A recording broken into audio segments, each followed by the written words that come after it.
충격적인 일이 벌어졌습니다. 세계 최고의 심리학자 앤드류 스콧 교수가 자신의 모든 연구를 중단하고 한국으로 향했습니다. 그가 발견한 충격적인 데이터 때문이었습니다. 전 세계 주요 도시들의 사회적 속도를 연구하던 중 그의 상식을 완전히 뒤흔든 하나의 도시를 발견했기 때문입니다. 그가 발견한 충격적인 진실은 무엇일까요? 왜 세계적 심리학자는 모든 것을 내려놓고 한국으로 향했을까요? 오늘의 사연, 지금 시작합니다. 그 전에 잠깐, 여러분들의 구독과 좋아요는 영상 제작에 아주 큰 힘이 됩니다. 저는 토론토 대학교 심리학과에서 인간의 사회적 행동을 연구하는 앤드류 스콧이라고 합니다. 20년 넘게 세계 각국의 문화와 사회 현상을 연구해왔지만 지난달 제 연구실에서 발견한 데이터는 저의 모든 지식과 경험을 의심하게 만들었죠. 그날도 평소처럼 연구실에서 각국의 사회적 행동 패턴을 분석하고 있었습니다. 우연히 한국의 데이터를 보게 되었는데 처음에는 분명 오류라고 생각했어요. 화면에 나타난 숫자들이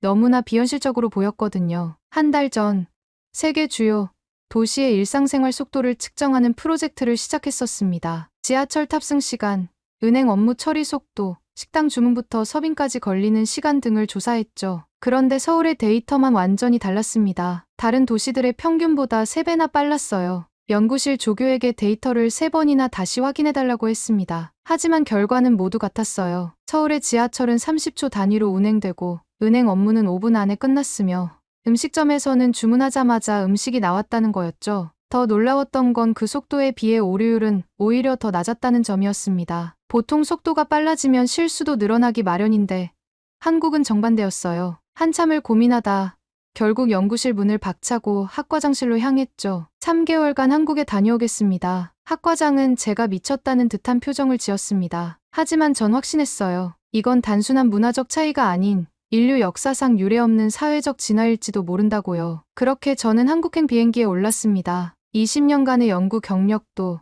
안정적인 교수 자리도 뒤로 한 채 말이죠. 동료들은 제가 미쳤다고 했지만 이미 결심을 한 뒤였습니다. 인천공항에 도착했을 때의 그 충격을 잊을 수가 없었어요. 입국 심사부터 수화물 찾기까지 모든 게 완벽하게 맞아떨어졌거든요. 그리고 그때 깨달았습니다. 제가 지금껏 연구해온 모든 이론이 이곳에서는 통하지 않을 거라는 거요. 한국인들이 가진 이 특별한 능력의 비밀을 밝혀내는 데는 예상보다 훨씬 더 많은 시간이 필요했습니다. 제가 처음 겪은 서울은 마치 다른 차원의 도시 같았습니다. 인천공항에서 호텔로 가는 길, 택시 기사님은 제 목적지를 듣자마자 곧바로 최적의 경로를 찾아냈죠. 내비게이션이 알려주는 도착 예정 시각을 보고 또 한 번 놀랐습니다. 시내 중심가까지 50분, 뉴욕이나 런던이었다면 최소 2시간은 잡았을 거리였어요. 교수님, 저희는 이런 속도가 기본입니다. 호텔에서 만난 서지연 교수의 말이 아직도 귓가에 생생합니다. 서 교수는 제 현지 연구를 도와주기로 한 분이었죠. 그녀의 말대로였습니다. 이곳에서는 모든 것이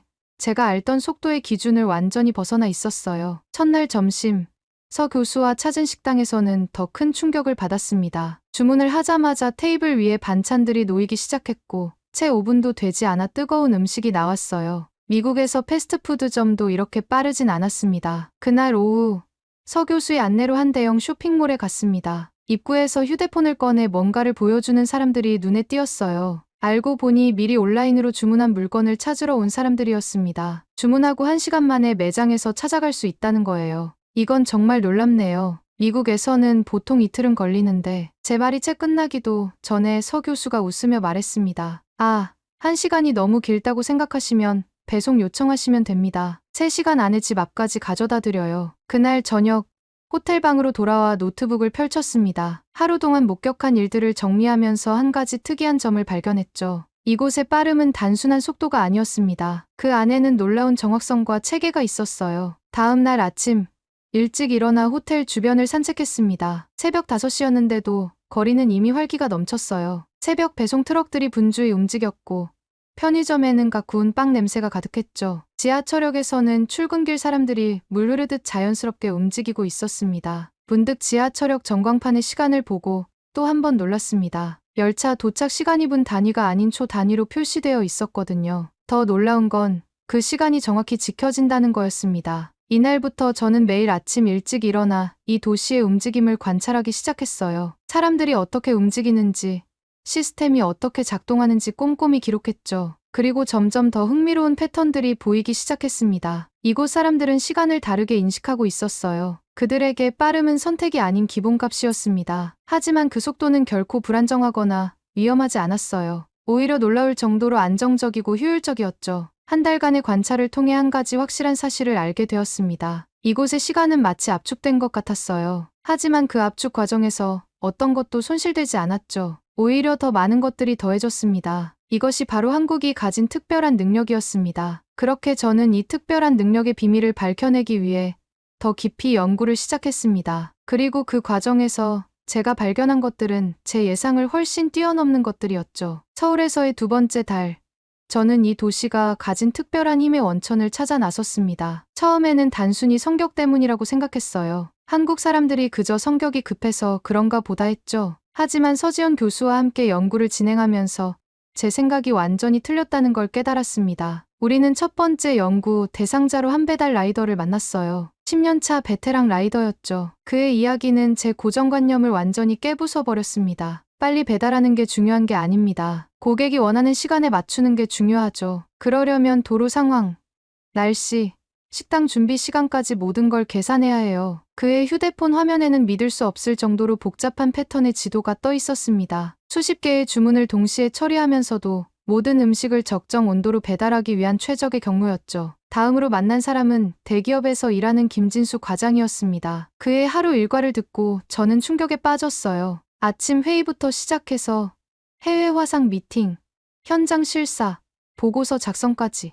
미국에서는 일주일이 걸릴 일들을 하루 만에 처리하고 있었거든요. 이렇게 빨리 처리하면 실수하지 않나요? 제 질문에 김 과장은 고개를 저었습니다. 빨리 한다고 대충 하는 게 아니에요. 오히려 더 꼼꼼하게 체크하죠. 실수는 결국 더 많은 시간을 잡아먹으니까요. 한국의 스타트업 대표로 10년째 일하고 있는 마크를 만났을 때는 더 흥미로운 이야기를 들었습니다. 미국 실리콘밸리 출신인 그는 처음에는 한국의 빠른 속도를 이해할 수 없었다고 했어요. 처음에는 미쳤다고 생각했어요. 기획부터 출시까지 3개월. 불가능하다고 생각했죠. 하지만 지금은 이게 당연해요. 한국의 속도를 따라가지 못하면 시장에서 살아남을 수 없으니까요. 서울의 거리를 걸으며 수많은 가게들을 관찰했습니다. 24시간 편의점, 새벽 배송, 즉석 수선, 1시간 안경 제작, 모든 것이 믿을 수 없을 정도로 빨랐죠. 하지만 더 놀라운 건 그 서비스의 퀄리티였습니다. 식당에서는 주문과 동시에 음식이 나왔지만 그 맛은 오랜 시간 정성 들여 만든 것 같았어요. 은행에서는 5분 만에 업무가 끝났지만 모든 세부 사항이 꼼꼼하게 처리되었죠. 점점 더 흥미로운 사실들이 드러났습니다. 이건 단순한 속도 경쟁이 아니었어요. 수십 년이라는 시간 동안 진화하고 발전해온 하나의 거대한 시스템이었죠. 효율성을 극대화하면서도 인간미를 잃지 않는, 세계 어디에서도 본 적 없는 특별한 문화였습니다. 서지연 교수의 말이 제 귓가에 맴돌았습니다. 우리에게 빨리빨리는 단순한 습관이 아니에요. 이건 우리가 살아남기 위해 만들어낸 지혜이자 전략입니다. 그렇게 저는 한국의 빨리빨리 문화가 가진 진짜 의미를 이해하기 시작했습니다. 그리고 그 비밀을 파헤치기 위해 저는 한국의 역사 속으로 더 깊이 들어가기로 했죠. 이 특별한 문화의 뿌리를 찾기 위해 서 교수와 함께 한국의 현대사를 파고들었습니다. 서 교수는 제게 한국전쟁 이후의 재건 과정부터 차근차근 설명해 주었어요. 연구실에서 1950년대와 60년대의 신문들을 찾아보면서 충격적인 사실들을 발견했습니다. 한국전쟁으로 완전히 폐허가 된 나라가 약 10년이라는 시간 동안 놀라운 재건을 이뤄냈다는 기록들이었죠. 특히 눈길을 끈 건 경부고속도로 건설 이야기였습니다. 1968년 2월 1일에 시작된 공사는 1970년 7월 7일에 완공되었어요. 불과 2년 5개월 만의 일이었죠. 더 놀라운 건 동원된 인력이었습니다. 무려 893만 8천 명이 이 프로젝트에 참여했다고 해요. 잠깐만요. 이건 좀 이해가 안 되는데요. 어떻게 이런 대규모 공사를 그렇게 짧은 시간 안에 끝낼 수 있었던 거죠? 서 교수는 미소를 지으며 어르신들이 많이 모이는 동네 공원으로 저를 데려갔습니다. 그곳에서 만난 할아버님들은 그 시절을 직접 겪으신 분들이었죠. 그때는 먹을 것도 없고 입을 것도 없던 시절이었어요. 하루라도 빨리 잘 살아보자는 일념 하나로 버틴 거지. 할아버님들의 말씀을 듣는데 갑자기 귓가에 정적이 감돌았습니다. 그분들의 눈빛에서 저는 말로 표현할 수 없는 무언가를 보았어요. 더 놀라운 이야기는 1997년 외환위기 때였습니다. IMF로 구제금융을 받은 한국은 전 국민이 자발적으로 금모으기 운동에 참여했다고 합니다. 351만여 명이 참여해 227톤의 금을 모았다고 해요. 당시 시세로 18억 달러에 달하는 엄청난 금액이었죠. 그 덕분에 IMF 차입금 195억 달러를 예정보다 3년이나 앞당겨 2001년 8월에 모두 상환할 수 있었다고 합니다. 우리는 늘 시간과의 싸움을 해왔어요. 전쟁, 가난, 경제위기, 모든 것이 시간과의 싸움이었죠. 빨리 해내지 않으면 살아남을 수 없었거든요. 다음 날, 저는 지하철을 타고 강남으로 향했습니다. 1970년대 초만 해도 이곳은 한적한 농경지였다고 해요. 그런데 1970년대 중반부터 개발이 시작되면서 불과 몇 년 만에 서울의 중심지로 변모했죠. 강남역 광장에 서서 주변을 둘러보았습니다. 수십 층짜리 빌딩들이 하늘을 찌를 듯 솟아 있었어요. 50년 전만 해도 논밭이었다는 게 믿기지 않았습니다. 서 교수의 말이 다시 떠올랐습니다. 한국의 빨리빨리는 단순한 조급증이 아니었어요. 이건 생존을 위해 몸에 밴 본능이자 불가능을 가능으로 만드는 힘이었던 거죠. 그리고 그 힘은 지금도 이 도시 곳곳에서 살아 숨쉬고 있었습니다. 그러던 어느 날 아침, 제 휴대폰에 문제가 생겼습니다. 미국에서라면 새 휴대폰을 사는데 반나절은 걸렸겠죠. 하지만 서울에서는 달랐습니다. 서 교수의 안내로 찾아간 휴대폰 매장에서의 경험은 놀라웠어요. 비록 외국인이라 등록 절차가 좀 더 복잡했지만 그 과정조차 체계적이고 효율적이었습니다. 새로운 기기로 모든 설정을 마치는 동안 서 교수가 한국의 디지털 시스템에 대해 설명해 주었어요. 우리나라는 스마트폰 하나로 대부분의 일상을 해결할 수 있어요. 국민 10명 중 9명은 모바일 간편결제를 사용하고 80% 이상이 휴대폰으로 송금을 한다고 하죠. 처음엔 그 말을 믿기 어려웠습니다. 하지만 서 교수가 자신의 휴대폰으로 보여주는 모습에 놀라지 않을 수 없었어요. 버스와 지하철을 타고 커피를 사고 은행 업무를 처리하는 모든 것이 휴대폰 하나로 가능했거든요. 우리나라는 올해 UN 전자정부 평가에서 세계 4위를 기록했어요. 특히 온라인 서비스 부문에서는 1위를 차지했죠. 이런 시스템 덕분에 코로나 시기에도 우리 사회가 멈추지 않을 수 있었습니다. 길거리에서 본 풍경도 놀라웠습니다. 식당에서는 사람들이 QR코드로 메뉴를 보고 모바일로 결제했고, 버스 정류장에서는 어르신들도 스마트폰으로 도착 시간을 확인하고 계셨어요. 처음 보는 광경이었죠. 연구를 위해 들른 스마트시티 센터에서는 더 큰 충격을 받았습니다. 도시 전체가 하나의 거대한 컴퓨터처럼 움직이고 있었거든요. 교통 신호부터 쓰레기 수거까지 모든 것이 데이터로 연결되어 최적화되고 있었습니다. 앤드류 교수님, 이게 다 우연이 아니에요. 서 교수가 말했습니다. 우리는 항상 세계 최초, 최고를 꿈꿔왔거든요. 남들이 한 달 걸린다고 하면 일주일 만에 해내려고 했고, 불가능하다고 하면 더 열심히 도전했죠. 그 말을 듣는 순간 제 머릿속에서 무언가가 딸깍하고 맞춰지는 느낌이 들었습니다. 한국의 빠른 속도는 더 나은 미래를 향한 끊임없는 도전이자 혁신을 향한 열정이었던 거죠. 밤늦게 호텔로 돌아오는 길, 거리에 네온사인들이 반짝이는 모습을 보며 생각했습니다. 이곳은 마치 타임머신을 타고 미래로 온 것 같았어요. 하지만 이건 시작에 불과했습니다. 한국이 보여준 혁신의 속도는 앞으로 더 놀라운 미래를 만들어낼 것이 분명해 보였거든요. 며칠 뒤 제가 방문한 한국의 한 대기업 회의실에서 믿을 수 없는 광경을 목격했습니다. 새로운 제품 출시를 위한 회의였는데 불과 2시간 만에 모든 의사결정이 이루어졌거든요. 미국이었다면 최소 몇 주는 걸렸을 일이었습니다. 우리는 이걸 번개 회의라고 부릅니다. 이 회사의 김민재 부장이 설명해 주었어요. 그의 말에 따르면 이런 빠른 의사결정은 한국 기업들의 일상이라고 했습니다. 하지만 그건 단순히 급하게 결정을 내리는 게 아니었어요. 회의실 벽면에는 수십 개의 모니터가 설치되어 있었고 각종 데이터가 실시간으로 업데이트되고 있었습니다. 직원들은 이 데이터를 바탕으로 신속하게 의견을 주고받았죠. 마치 하나의 유기체처럼 움직이는 모습이 인상적이었어요. 우리는 분석과 직관을 동시에 사용합니다. 김 부장의 말처럼 이들은 철저한 데이터 분석과 빠른 직관적 판단을 모두 활용하고 있었습니다. 연구 결과를 보니 한국 기업 리더들의 분석적 성향이 세계 평균보다 높다고 하더군요. 특히 놀라웠던 건 집단지성의 활용이었습니다. 회의실 한쪽에 설치된 대형 스크린에는 전 직원들의 의견이 실시간으로 올라오고 있었어요. 신입사원부터 임원진까지 모든 구성원의 목소리가 의사결정 과정에 반영되고 있었죠. 이런 시스템이 없었다면 우리는 글로벌 시장에서 살아남지 못했을 거예요. 다음 날 방문한 반도체 공장에서는 더 놀라운 광경을 목격했습니다. 수천 명의 직원들이 마치 한 사람처럼 움직이고 있었어요. 누군가 문제를 발견하면 즉시 전체에 공유되고 해결책이 실시간으로 적용되었습니다. 우리는 빠른 실패, 빠른 성공을 추구합니다. 현장 책임자의 이 말이 특히 인상적이었어요. 실수를 두려워하지 않고 오히려 그것을 빠르게 발견하고 수정하는 것. 이것이 한국 기업들의 핵심 경쟁력이었던 거죠. 서 교수의 설명도 이어졌습니다. 위기가 올 때마다 한국 기업들은 더 빠르게 움직였어요. IMF 외환위기 때도, 2008년 금융위기 때도, 최근 코로나19 때도 마찬가지였죠. 실제로 삼성전자와 SK하이닉스 같은 기업들은 전 직원의 집단지성을 활용한 시스템을 통해 놀라운 성과를 내고 있었습니다. 이건 단순한 속도의 문제가 아닌 조직 전체의 지혜를 모으는 특별한 능력이었죠. 그날 저녁, 연구 노트를 정리하면서 깊은 통찰을 얻었습니다. 한국의 빨리빨리 문화는 이건 오랜 시간 동안 발전시켜온 집단적 직관이자 생존을 위한 필수적인 능력이었던 거죠. 이제 저는 한국의 또 다른 특별한 능력을 발견했습니다. 그리고 이 발견은 제 연구에 완전히 새로운 방향을 제시해 주었죠. 한국의 빨리빨리는 개인의 성향이 아닌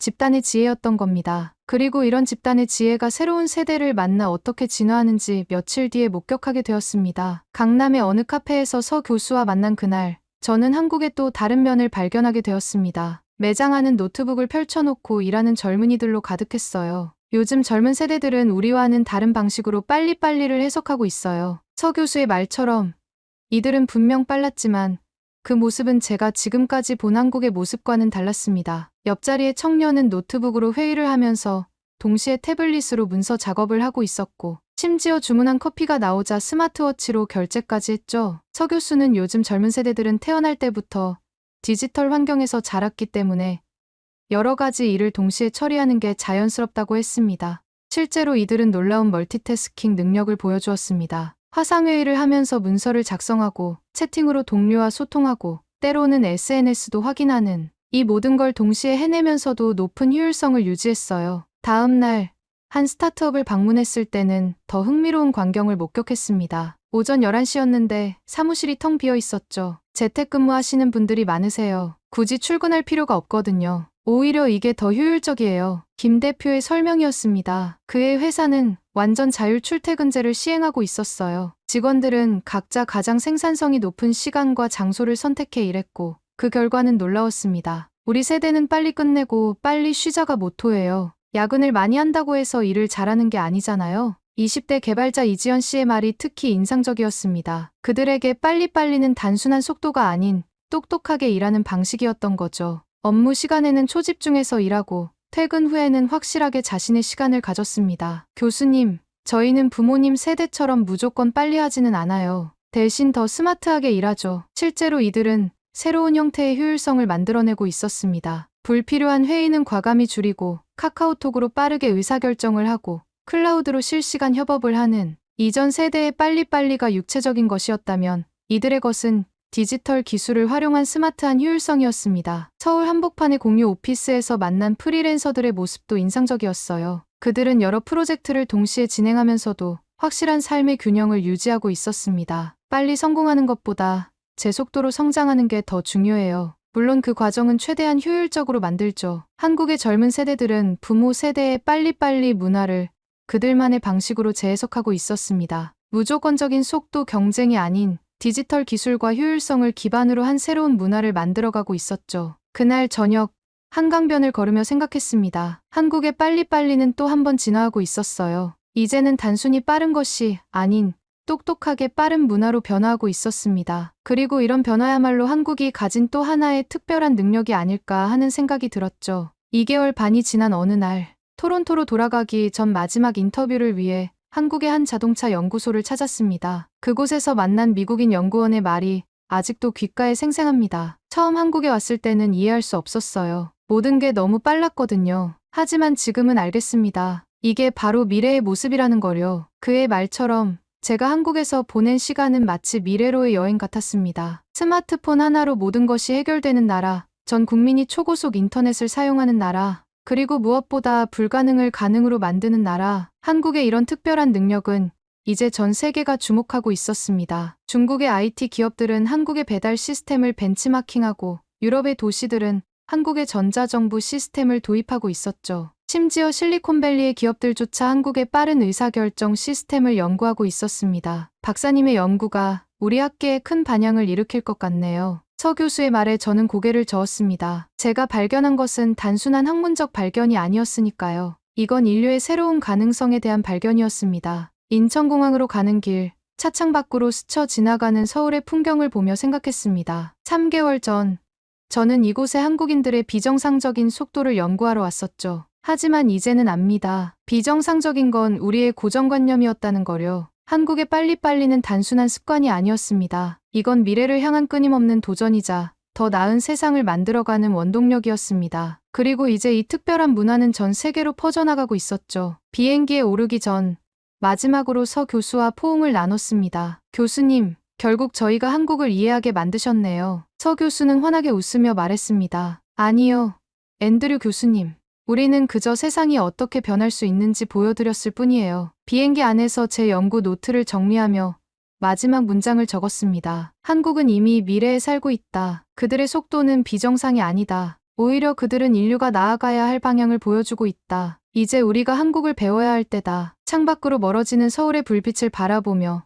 저는 확신했습니다. 제가 목격한 것은 단순한 문화적 특성이 아닌 인류 문명의 새로운 이정표였다는 것을요. 그리고 이 특별한 경험은 제 인생에서 가장 놀랍고 의미 있는 시간으로 기억될 것 같았습니다. 한국이 보여준 미래의 모습은 우리 모두가 꿈꾸던 그것이었습니다. 더 빠르지만 더 정확하게, 더 효율적이지만 더 따뜻하게, 그리고 무엇보다 더 나은 미래를 향해 함께 나아가는 모습. 이제 전 세계가 한국을 주목하는 이유를 저는 알 것 같습니다. 오늘 사연은 여기까지입니다. 처음에는 한국의 비정상적인 속도를 연구하러 왔다가 오히려 이것이 미래의 표준이 될 것이라고 깨달은 사실이 흥미로웠습니다. 한국의 빨리빨리가 단순한 습관이 아닌 더 나은 미래를 만들어가는 원동력이라는 걸 알게 된 스콧 교수처럼 여러분도 외국에서 한국의 우수성을 경험하신 적이 있다면 댓글로 공유해주세요. 감동뭉클에서는 여러분의 소중한 마음을 모아 사연 주인공들에게 전해드리고 있습니다. 여러분 주변에 감동적이거나 재미있는 실제 사연들을 제보받고 있으니